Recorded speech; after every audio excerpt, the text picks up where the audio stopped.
Good day, ladies and germs. I'm lying here in the weeds thinking to myself I must be out of my frickin' gourd.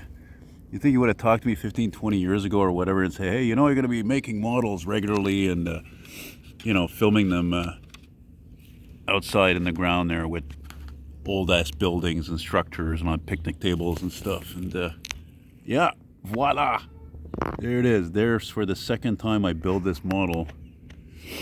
The first time I did, I think was, I don't know. I mean, I lose track of time when I built these things. 2 years ago, 3 years ago.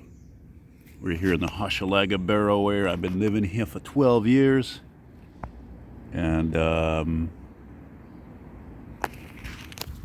it's actually not bad lying down here. It's all right. It's fine. Sun's out, 16 degrees Celsius. There's no wind.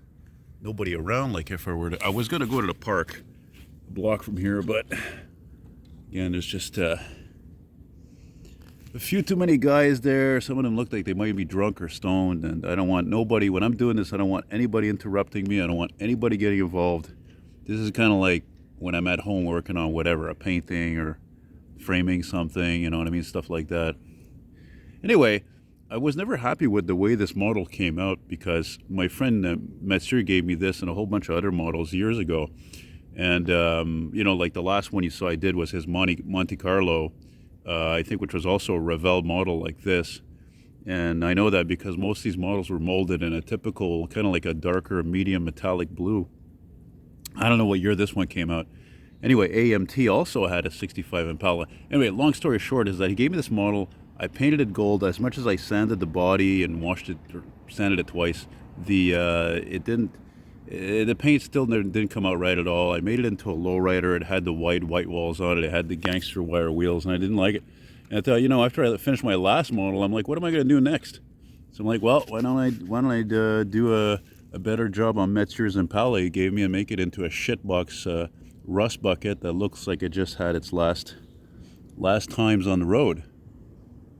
And I like, yeah, why don't I just also, do it like smashed up, basically.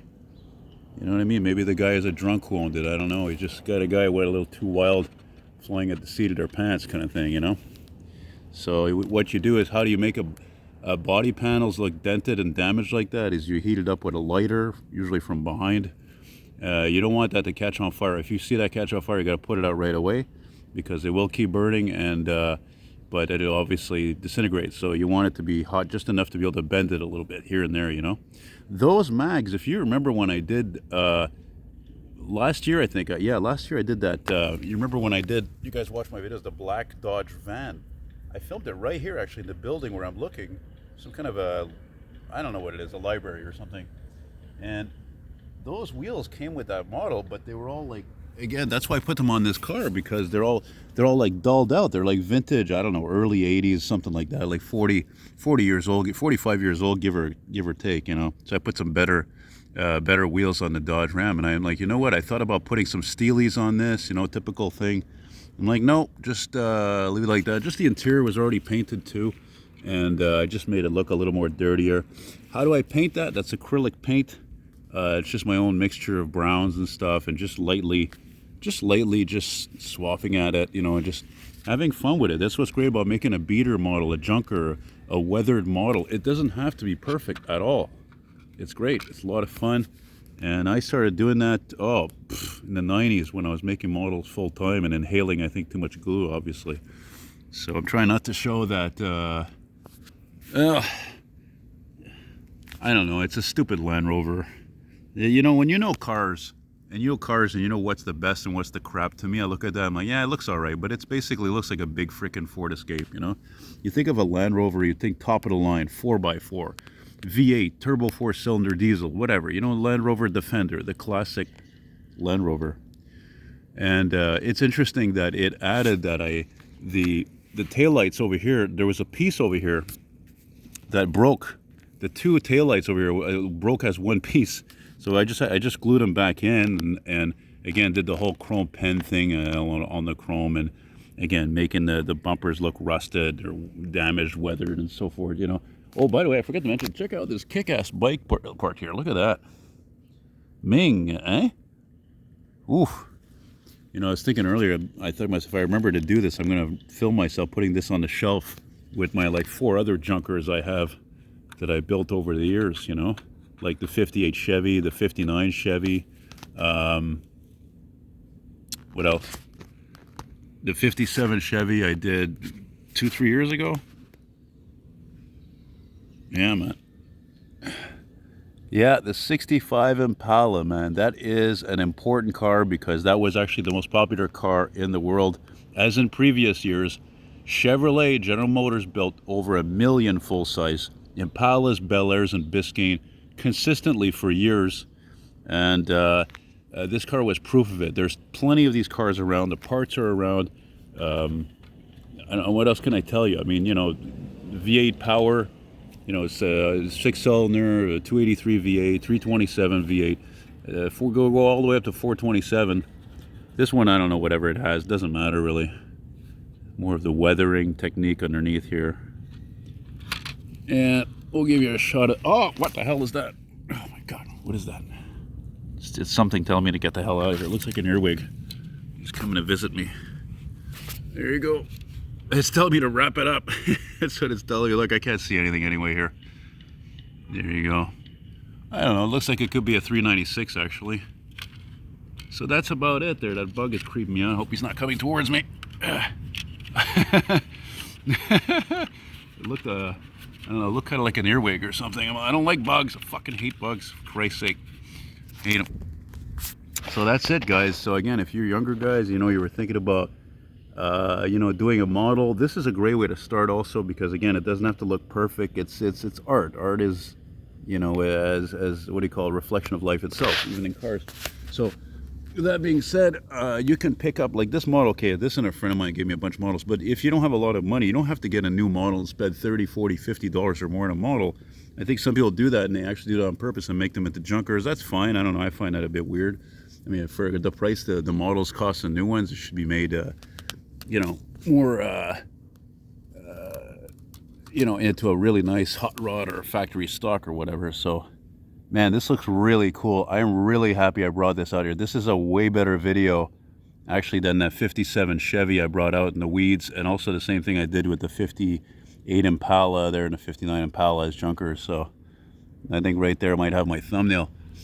Anyway, yeah, Marketplace is a great way to find some old models. You don't have to pay a ton of them for them at all. You could pay $15, $20, $25, even here in Canada.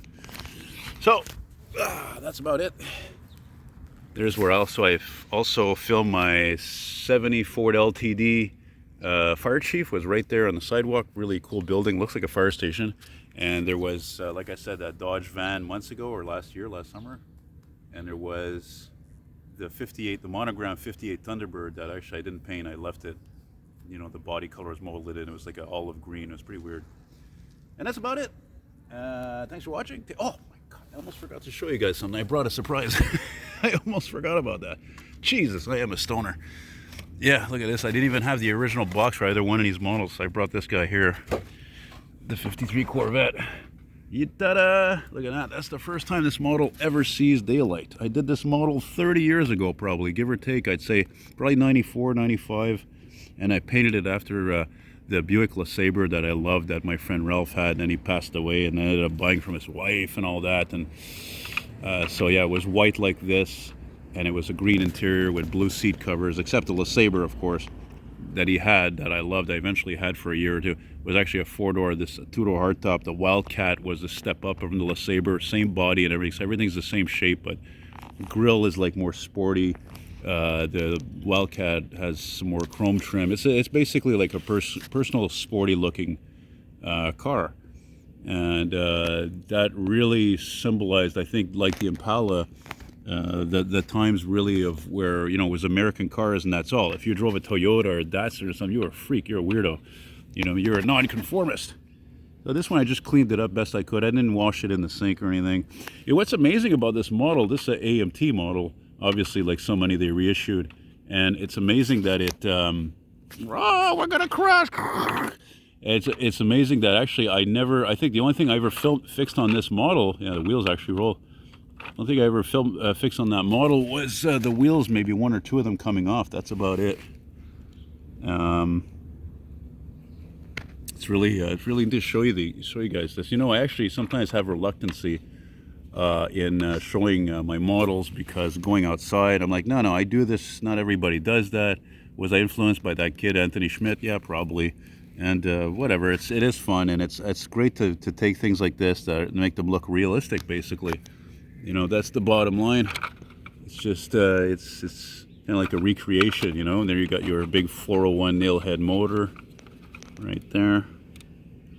And by no means, you can see that this is not, I wouldn't have let this slide today. Yeah, I did a great job on the chrome and stuff, but look at the paint. It's not amazing. I think it was an old tester spray paint. But even all this touch-ups I did here, I wouldn't have done that today. Not like that. Obviously, I don't know. I didn't use the same paint or something. And there you go. That's about it, boys and girls. Hope you like that. And please subscribe, rate, and comment.